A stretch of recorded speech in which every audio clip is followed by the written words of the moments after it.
Second video update on this Volvo V6 that we could not find the low side fitting. We finally find the low side fitting, as you can see right there. Alright, so they have like a fake firewall, and then they have the real firewall, or the front of the vehicle, and then they have whatever you want to call it. They have this cubby hole in here that goes way to hell down there.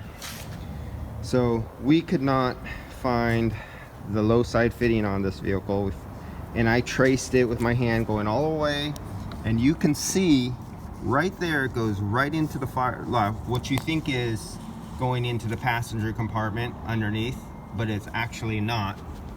So I was having this guess, like, what if they put it in there? So the body man took off the top crown panel here, and if we look inside, let's see if I could get you guys in there so you can see. Way down there, do you see that silver pipe way down there that my light is flashing on? That's the low side right there. Oh no, that's the high side actually. Liquid line. But the low side is right behind it. Then underneath the computer here, this little 12-volt battery here. Check this out. There's the low side. The low side comes up here. It comes way up to the top, just underneath this plate right here, right where the air goes in to the blower motor. You can see the blower there. And you can see the panel that shuts off, so you do recycle or fresh air. Right now it's on fresh air. It's open to suck in fresh air. And really dirty fresh air. Man, they should really have a filter out here. They're gonna be sucking in some dirty stuff.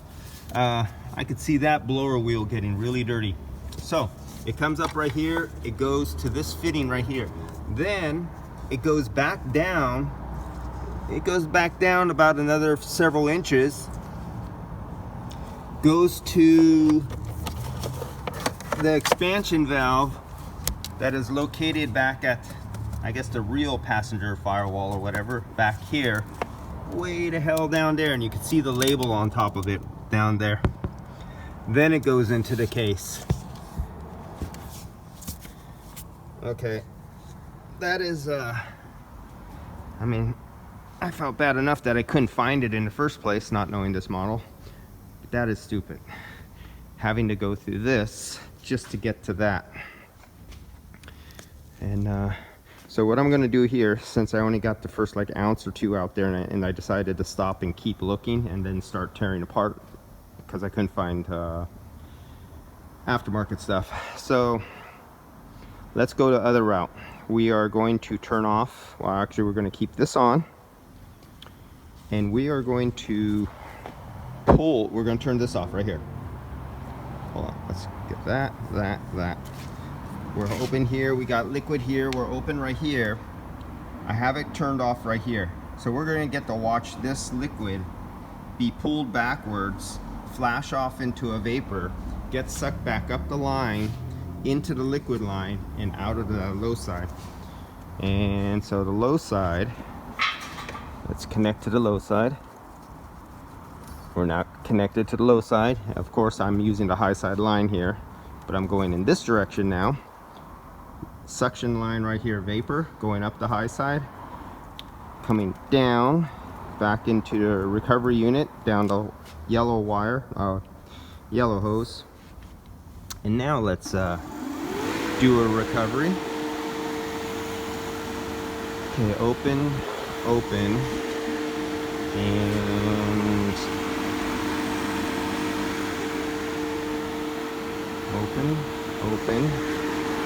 and we're pulling. We should be pulling. Why are we not pulling? Here, we're open here. Should be closed there. I'm down to 9 right there. I am recovering. It's coming out of there. It's going into there. Ah, there we go. It just took quite a while for it to get all the way over and start reducing the high side pressure. Now you get to see vapor being pulled off the top. The liquid is trapped down here low. It can't go nowhere because it's shut off right here. It's open right here. So you can actually see what's happening in the high side line as liquid gets pulled up this line right into the high side because the vapor is being pulled off of the suction side at the other end. It's down to 39 psi over there. It's 83 psi right here. Right, this low side, 82 psi, 0.9, sucking off the low side, as you can see. But you can see at this point where the pressure reading is, it's only 6 psi at the pressure reading here. But that's not what's inside here. So this is 80 some psi right now. So you're seeing the refrigerant boiling off.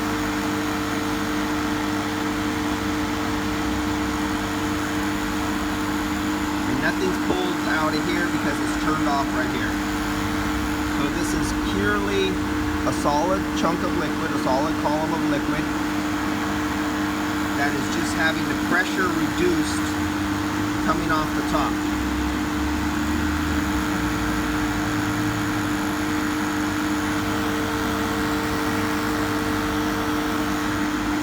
So nothing's happening. There's no feeding of any new liquid because it's turned off right here. It's doing nothing but reducing pressure. Now let's see what the pressures are again. Over here on the low side, it's 31 psi. Over here on the high side, it's only dropped like 3 psi. It's just hitting 79 psi. So right here, it's 79 psi on the high side. This is what 79 psi looks like. And you wouldn't believe that 79 psi compared to the 83 or 84 it started at, but it causes this much violent boiling by just reducing the pressure a few degrees, a few psi, which will in turn cause this to get colder.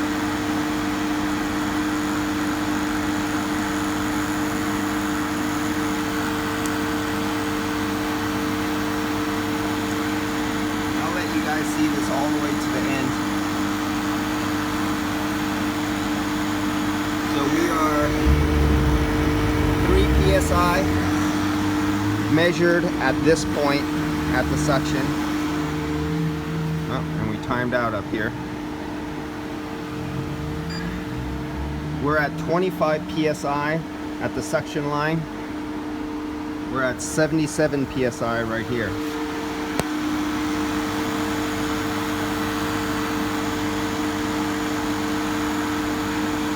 Now, this boiling action you see going on here, that boiling action is taking place inside the bottom subcooling line right here. This same boiling action, see all that, see the oil is now bubbling up like whipping cream? This is happening inside the receiver dryer. Like, you know the ones with the receiver dryers? That happens inside the receiver dryer. But this one, the receiver dryer, is right down here. So inside the receiver dryer, look at all that oil. See how much oil there is in the liquid line? This is why I tell you guys, do not pull out of the liquid line. Now for you commercial HVAC guys and residential HVAC guys, you go, oh, but we don't have that problem with so much oil in the liquid line. That's right, because you are commercial and residential HVAC and your systems are more efficient than the automotive ones at removing oil. Look at all that oil down there. And that was only the refrigerant that was trapped in this, like, what is this, 1.5 ounce shot glass? See the size of my thumb? That's how much liquid was in there. And it's only this glass inside. There's another glass inside that's only about the diameter of a quarter.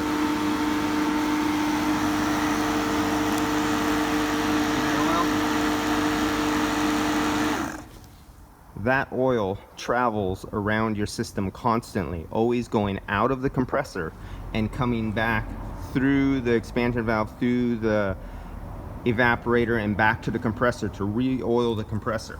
But when you run out of refrigerant and there's not enough mass, the oil and the refrigerant leave the compressor but get stuck in the evaporator and do not return. So this was a good teaching lesson and just taught me something on a car I've never done before. This particular model year make. So we're holding down at 7 psi on the low side. The high side is holding at 76. So this sucker does not want to release its refrigerant from the high side and make its way back through the expansion valve because the low side is at the evaporator and it's pulling off of the evaporator, but the refrigerant doesn't want to leave the high side and get over there.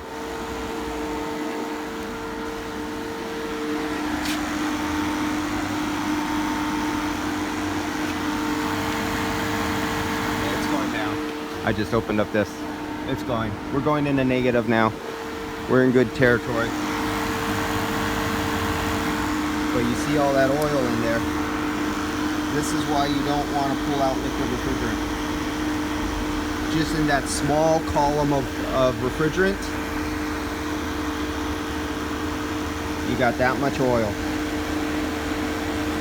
And this is why you do not recover on the liquid side. And this is why when you get in an accident and you cut these little subcooling lines down here that are filled with liquid, all that liquid sprays out into the atmosphere and you pull refrigerant right out with it. If you cut the liquid line, you get into an accident and you break the liquid line, that goes right into the receiver dryer. The receiver dryer has a big column of liquid with oil stored into it. So even if the vehicle is off and the AC is not running, if you shear that line instantly, the pressure releases a lot of liquid oil with the liquid refrigerant as it comes out into the atmosphere. If I drilled a little hole in this suction line, just vapor gas would come out barely any. I'm not talking a small hole, a pinhole right in here in the liquid suction line right here. Right here, this is the high spot. If I put a little tiny hole right there, just vapor refrigerant would come out and all the oil would stay in the system. But if I came and did the same thing right here at this liquid line, or at the liquid line where it's over here, liquid refrigerant would come out and liquid oil would come out with it, removing liquid oil out of the system. So when the next guy goes to charge up the system, he doesn't know how much oil was lost, and maybe the shop didn't even tell them they changed the condenser or did anything.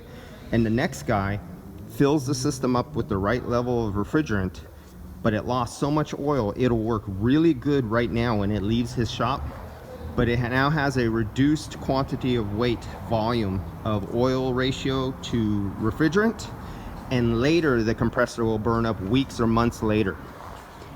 And this is what I see all the time. Okay, so let's keep on going, and this is good to go. See you guys. This was a learning moment for me today on the placement of that suction line, and the only goofball asinine company that have ever done something so ridiculous was Jaguar on one year make model vehicle, where they put the high side here and they put, like I said before, they put the low side up under the driver feet up underneath here, and that's where the low side was.